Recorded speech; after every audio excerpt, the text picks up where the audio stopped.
Roy Treveline here. Molly Treveline. And we are going to do natural selection. This is one of your sacred labs. And we're going to do it with these butterflies that you have in your packet. I don't know how many butterflies you got. You may have to make do with what you have. I got plenty of butterflies. I found this cardboard that we're going to use, but you can use a folder, a binder, anything that's a different color. And it doesn't have to match the butterflies per se. Right? Whatever you think works, works. And I'm going to ask you to make a 1-minute video, and I'll explain why in a minute. Anyway, Molly's going to be my predator. She's going to close her eyes. I got 20 butterflies out here, which is the carrying capacity. In other words, how many butterflies this environment can hold. She's going to open her eyes because she needs to see the butterflies. But we're hoping that some of the butterflies are going to be selected for, and some are going to be selected against by the simple fact of a single trait mutation, which gave us all these different shades of butterfly colors. And depending on the environment, will depend on what she selects, right? Some of them are going to blend into the environment better than others. Does that make more sense, Mrs. Treveline? Mm-hmm. Predator, are you ready? Yes. So she's going to pick off 10. The surviving butterflies are going to survive to live another day. Ready? Go. 1, 2, 3, 4, 5, 6, 7, 8, 9, 10. 10. All right. So, and I don't know if she did it on purpose, but some of the red ones that blend in best to this environment seem to survive better than the others. We'd add the number of butterflies to the environment. 1, 2, 3, 4, 5 red butterflies survive, so they will double their population. Carrying capacity will stay at 20. And again, if you don't have enough butterflies, you may have to change the carrying capacity. Maybe they don't all reproduce, but put the max out there that you have. And then the green seemed to survive nicely. Molly's going to put 3 of those out. And what else did we get? 2 peach. And 2 peach. And here they are. And then you'd add that to your, and you'll add that to your chart. And then the predator will close her eyes. I'll move them around again. Try to spread them out a little bit. And we go again. Ready, set, go. 1, 2, 3, 4, 5, I don't know. 7, 8. She's got them. All right. Now, it worked out nicely, so that would be the second generation. I think on your sheet you'll have instructions. These guys would double again. The green would only go to 1. What we're seeing here is a selective pressure for this particular environment.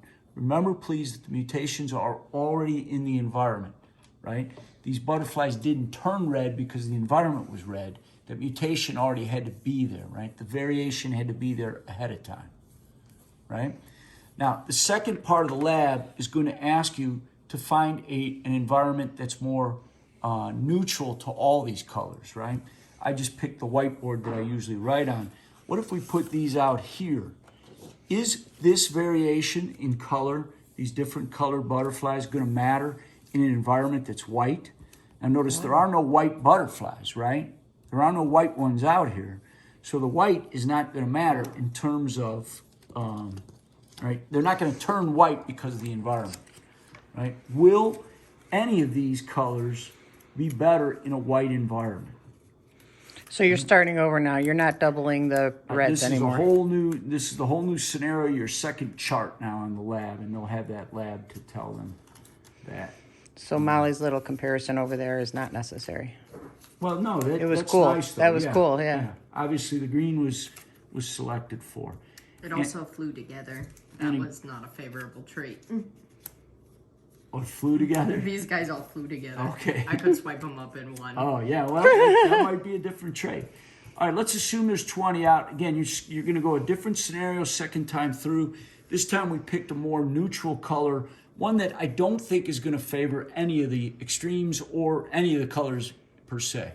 All right, ready, set, go, Molly.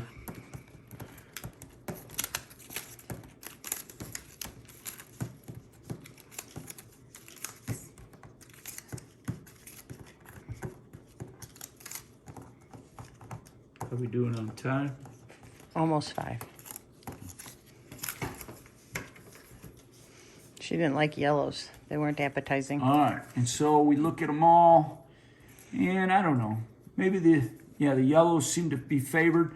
Now, sometimes in evolution, we call this genetic drift. If there's not a big population, it is possible that the yellows survive, not for any particular adaptive reason, right?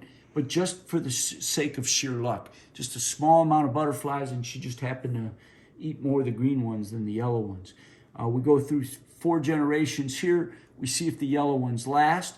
But again, I would expect the population to be equal if everything else is equal in that population.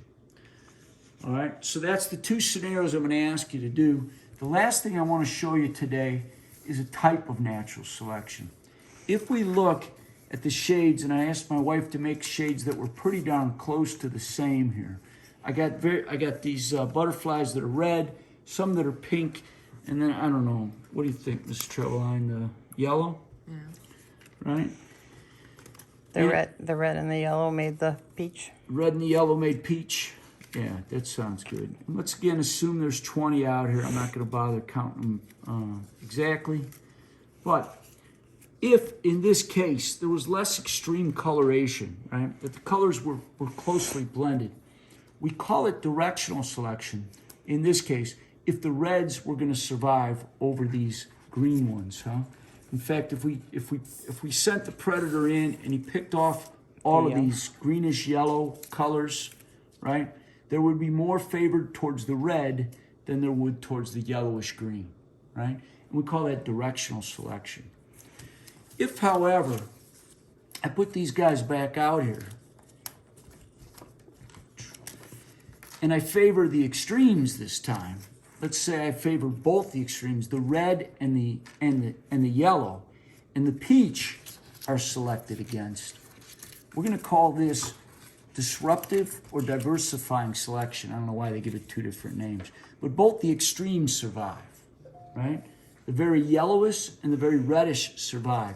Maybe, I don't know, maybe if there was an environment that was half red and half yellowish, right? The third type of selection, besides sexual selection, and that would be if the butterflies favored a particular color and only mated with that particular color.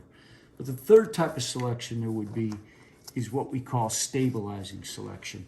Here, we're going to favor the intermediate colors, not the red, not the yellowish green, but the peach, right? So if we get rid of the extremes and we favor just the ones, right? If all of a sudden natural selection favors that peach color, the intermediates, then we would see what we call stabilizing selection, favoring only the intermediate colors. So natural selection would involve directional, diversifying, or disruptive, and then this one is called stabilizing selection. I'm Roy Treveline. This is Biology Bites. Thank you. That was Biology.